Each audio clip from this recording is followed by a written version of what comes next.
Hello, this is the news on NTA International. I'm Najaa Atutejani, and these are the headlines. President Muhammadu Buhari meets top echelon of nation's security apparatus, takes far-reaching measures to sustain peace, enterprise and hitch-free electoral process. Chairman, Independent National Electoral Commission assures Nigerians of free, fair and credible elections. Plus, coalition of 16 states in United States sue President Donald Trump's administration over decision to declare emergency to raise funds for Mexican border. And now the news in detail. A crucial meeting of the top echelon of the nation's security apparatus has ended in Abuja with a firm resolve to ensure that eligible voters are not in any way hindered from exercising their franchise in the rescheduled general elections.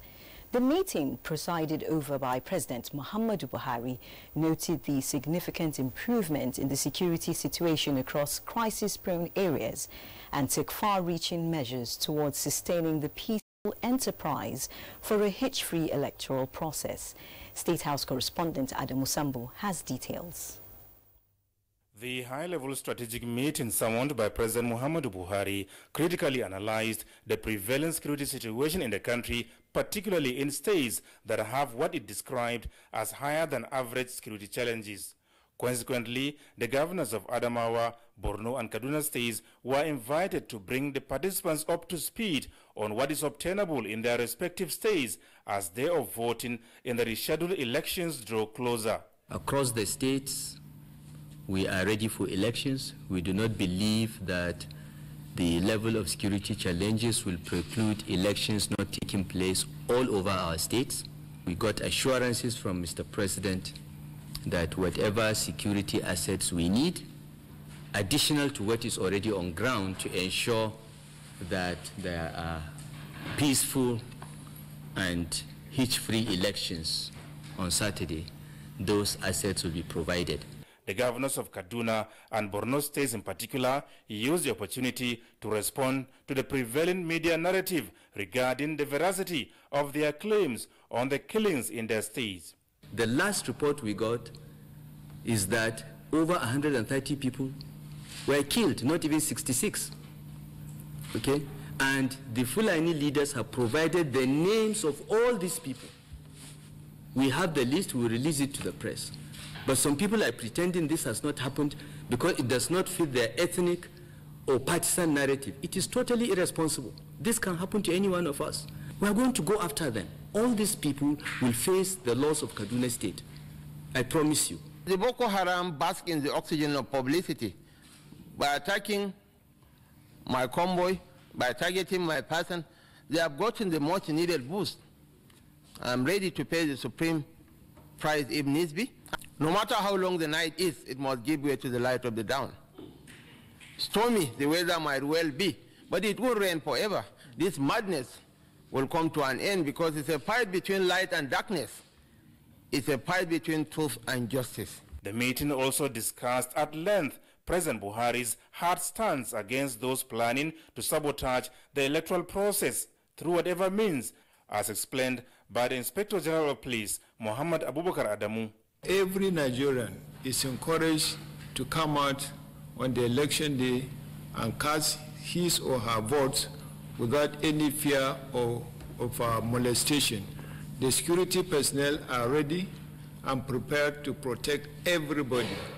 Anybody that feels that he can come out and disrupt the process, he should have a rethink, because that situation will not be allowed. If you plan and allow yourself to be used as tout, if you come out, whatever happened to you, you take it. Ballot snatching, ballot buying, torturing will never be allowed. You better don't even allow yourself to be used. The governors reaffirmed their support to the president in his determination towards safeguarding the nation's democracy, saying Nigerians who are not planning to go against the law have nothing to fear. The fact that people are questioning the president's stance means that they had an agenda. If you have no plans to do that, shut up. That is the modus operandi. Go vote, because they are there to protect the lives of everyone and give everyone the choice to go and vote for a party of his choice. I think the president deserves commendation, not condemnation. The meeting, which lasted about 3 hours, was attended by the service chiefs and heads of the various security agencies in the country. From the State House, Adamu Sambu, NTA News. Meanwhile, reorientation and rechanneling of the minds of youth through useful engagement has been identified as pivotal towards addressing national security. This was brought to the fore at the 2019 National Security Seminar with the theme Youth Bulge in Nigeria, Implications for National Security. And indeed, the emasculation of the youth in every aspect of our national life has equally resulted in a myriad of socioeconomic challenges, which are the consequences of what we call the mismanagement of the youth population. They are disturbed or worried about engagement, empowerment, and employment. That is the problem. And unless we look critically at these three what I've mentioned, we'll have difficulty trying to resolve the tendencies they have that might also lead to insecurity. Bulge in Nigeria and the implication to national security. Youth in themselves could be very useful in national development. Nigeria is blessed that we have youth in a large population of youth that could develop our economy. Seminar is to come up with recommendations that will be presented for adoption by policymakers for implementation to address youth restiveness and crime in the country. And now the attention of the Department of State Services has been drawn to insinuations and wide speculations that its former Director General, Alhaji Lawal Musa Daura, still controls the agency long after his removal from office. In a statement signed by the DSS Public Relations Officer, Peter Afunanya, any person or group that further engages him or his representatives or associates does so at their own peril. It further adds that the service will not tolerate acts of impersonation designed to undermine it and will deal decisively with anyone, no matter how highly placed the persons may be. And security agencies in Ondo State say they are on the trail of the killers of 4 officials of the National Drug Law Enforcement Agency in Ifonne, Akure, Ondo State. Olubumioke has details. The Ondo State commander of the agency, Aruna Gagara, described the loss of his men in an unprovoked attack as painful. We are not sure of the definite motive behind what happened, but it will not be unconnected with the activities of some drug dealers and cannabis planters within the state, because of recent they feel that they've been receiving the heat. We have destroyed so many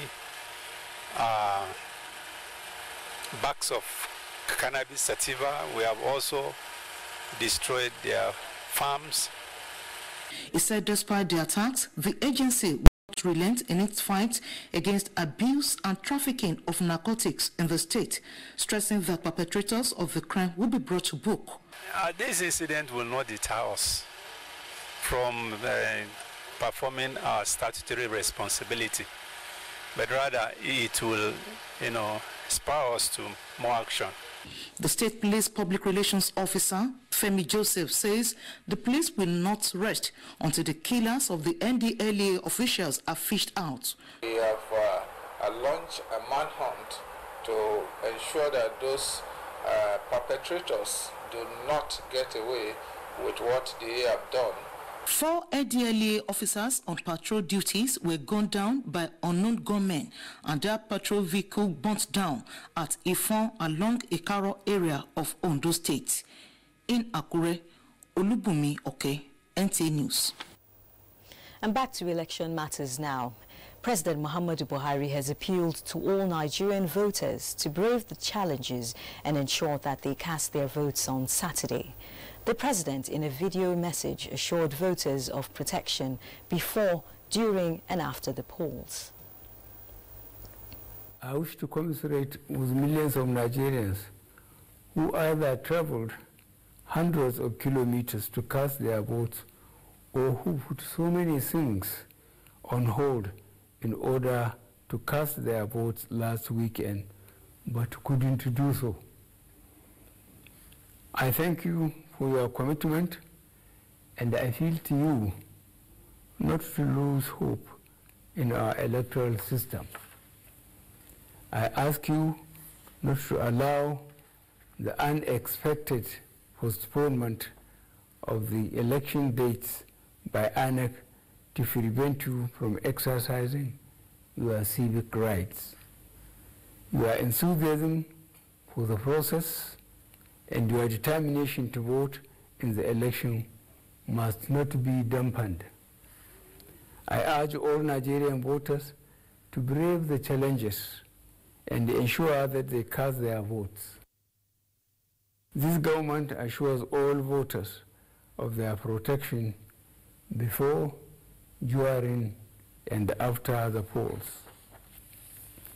I also thank Nigerians for their patience and trust in our government to deliver credible elections where your votes will count. Your votes will count as we are committed to rid our electoral process of vote buying and manipulations. Thank you, and God bless the people and the Federal Republic of Nigeria. Meanwhile, the chairman of the Independent National Electoral Commission, Professor Mahmood Yakubu, has assured Nigerians that the commission is working extremely hard to ensure that the elections are free, fair and credible. Mia Ogidi was at the media briefing where the INEC chairman gave the assurance. Professor Mahmood Yakubu forward-looking in his plans for a credible elections and not keeping any of these plans to his chest. So, words of assurances dished out. By 4 p.m. yesterday, all issues relating to the delivery of materials were identified and virtually addressed. Ballot papers, result sheets, and a host of non-sensitive materials are now in location across of the Federation and the Federal Capital Territory. I want to report that we have achieved 95% configuration of the 180,000 smart card readers, and this process is going to be completed early morning on Wednesday. After those words of optimism, the INEC boss was taken to task on critical issues such as alleged arrest of INEC officials by security personnel, collection of bribe by INEC officials, and tampering with election materials.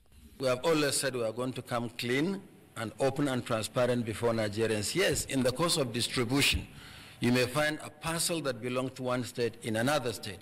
Once that is discovered, it's handed back to the central bank, and the central bank delivers the parcel to the right state. For election offenders, the Electoral Act will catch up with them. I would also like to appeal to all political leaders, political actors, and others to please speak in a manner that does not contribute to overheating the polity and the political atmosphere.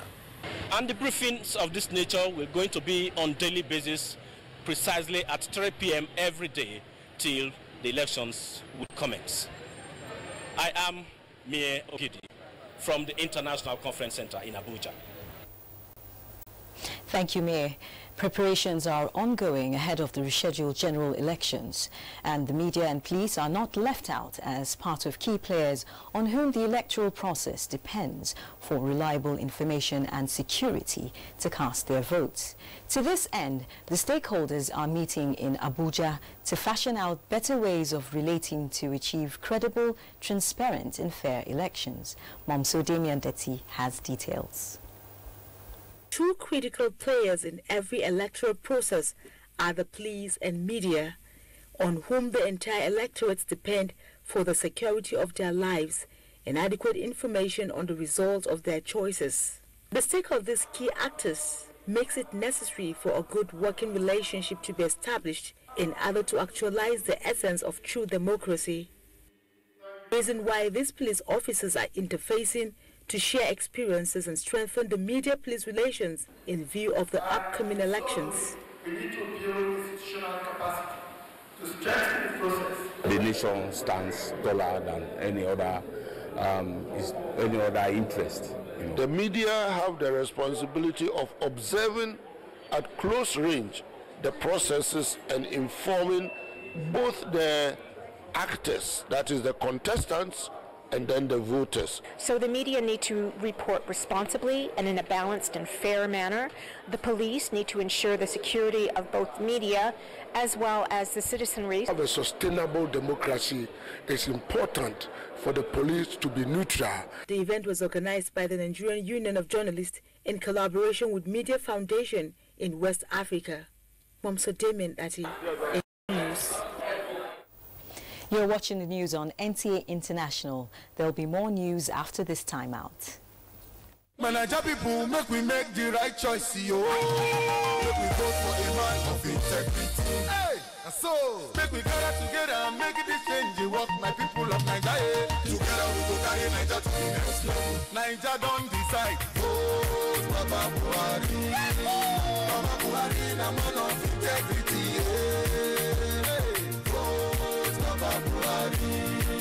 And we no go off, we no go chop our money. Hey, agriculture, the next level. Fight corruption, the next level. Good road, to the next level. Electricity, to the next level. Revenue, to the next level. Empower, to the next level. We got money. For good health we go. Baba Buhari, my people, for the next level. ABC, next level. Naija people, make we all come out to vote Baba Buhari. This message is from Buhari Next Level Group. We, the Nigerian youth, have resolved to stand with you, Baba, in the next level. We recognize your commitment to create jobs and empower the youth. Your strategic policies in the agri-sector has not only increased gainful employment and boosted production, but also saved the nation billions of dollars in foreign exchange. We are benefiting from your deployment of infrastructure across the country, with Abuja, Kaduna, and Lagos-Abeokuta rail lines completed.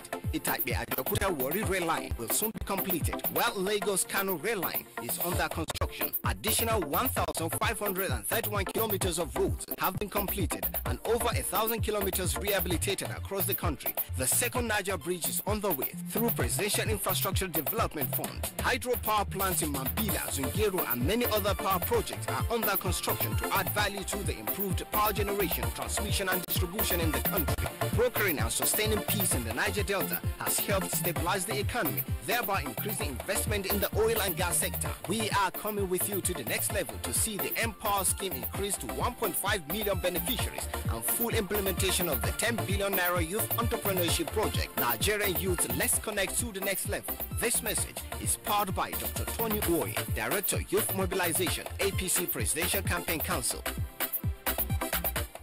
NTA International News. Africa as it is. Thanks for staying with NTA International. The Coalition of Civil Society Organizations for Justice and Equity has passed a vote of confidence on the leadership of President Muhammadu Buhari. Chimabi Walter Naji reports that the vote of confidence is born out of the president's position against corruption. At the onset of the present administration, there was the promise for economic rejuvenation, fight against corruption, and improvement of social safety for ordinary Nigerians. These promises were the focus of investigation by the Coalition of Civil Society Organizations for Justice and Equity. The press conference was to highlight some of the achievements of the Buhari-led administration in enthroning equity and prudence in the affairs of the nation. This is affirmed or attested to by the successes recorded in the fight against corruption hitherto. You may wish to know that some of the achievements include the full enforcement of BVN and TSA, securing conviction of some politically exposed individuals, recovery of many looted funds. We hereby pass vote of confidence on President Muhammadu Buhari, affirming him as a true, sincere, and genuine anti-corruption champion. The group urged Nigeria's voting population to support President Muhammadu Buhari so as to consolidate the achievements of government for the progress and development of Nigeria. In Abuja, Chimubi Walter Naji, NTA News. Now, the presidency has reiterated President Muhammadu Buhari's comment that anyone who dares to snatch ballot boxes during Saturday's elections will be doing this for the last time, saying it should be seen as a strong message against the long history of savagery associated with elections in the country. Speaking to State House correspondents on Monday, the presidential spokesperson Garba Shehu recalled some past elections in parts of Nigeria during which innocent voters lost their lives while ballot boxes were snatched by armed thugs. The presidential spokesperson said about 10 years ago, evidence was brought before an election tribunal from one of the states in the north-central part of the country of the gruesome killing of 26 prospective voters by ballot box snatchers. He further expressed concern about those attacking the president's comment and their worry over the fate of anyone caught snatching ballot boxes. Malin Shehu said it sounded like members of the opposition, specifically the PDP, have perfected plans to rig the elections and snatch ballot boxes.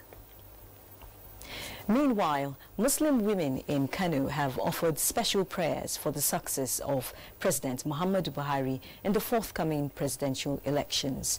The prayer session was organized by the northern team of the Buhari campaign organization. Awal Salisu reports that the congregation sought Allah's protection for President Buhari against evil plots and also strength for the task ahead. More than 200 women converged on Komaja quarters to offer prayers for the success of the elections and the victory of President Buhari. The prayer also seeks for a divine succor for the resolution of the challenges hindering the conduct of free, fair and credible elections, as it has been the dream of the president. Today we have done 3 recitations and we have done a lot of prayers, all for President Muhammadu Buhari's re-election. In Kano, Awal Salisu, NTA News. And now let's join Ado Adamu also for news from other parts of the world. Glad to have you join us on this segment of the news. We start from the neighboring Cameroon, where students and staff who were kidnapped on Saturday have been freed, says the Bishop of Kumbo. A total of 176 persons, mostly students, were kidnapped by unidentified gunmen at St. Augustine's College in Kumbo, northwest region of Cameroon. It is the largest school kidnapping in Cameroonian's English-speaking region since separatist unrest began in 2017.